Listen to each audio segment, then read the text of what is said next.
My arm shot up and I pointed at the ceiling as I belted out the last note of a Gaga song. If I had her voice, I'd be rolling in the millions instead of lip-syncing her pop tunes, wearing heavy purple eyeshadow and silver stilettos that pinched my freaking toes. But I had a blast performing as Frieda Love.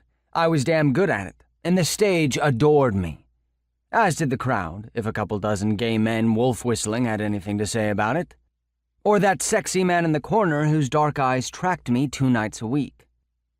Dark eyes look straight as they come with his perfectly tailored button-front shirt that opened at the throat, exposing a patch of smooth, tanned skin and a fine silver chain. But plenty of het men and women came into Ruby Red's bar and grill. Some stayed for the food, others for the entertainment.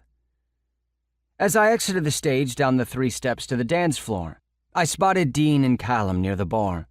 Making my way through a sea of bodies, fingers groped and voices carried as the audience congratulated me on a great performance. Frieda Love might screw around with one of her regulars tonight, but first I wanted to hang out with my friends. "Girl," Jessica, one of the other queens who had already performed tonight, drawled in my ear.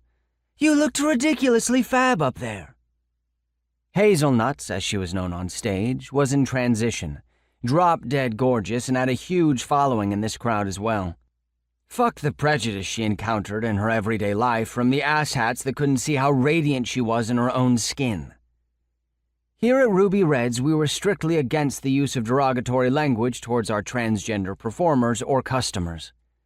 Any hecklers were immediately thrown out on their asses, because the owner, Maurice, ran a tight ship. I kissed her cheek as I walked by. "Thanks, sexy. My friends are waiting at the bar."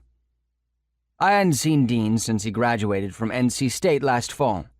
He looked good, especially with Callum standing behind him with his burly arms wrapped around his waist and his face nuzzled in his neck.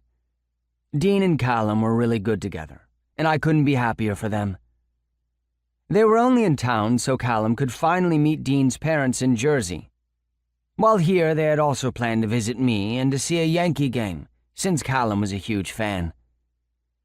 I was back in the city because I didn't have many other options.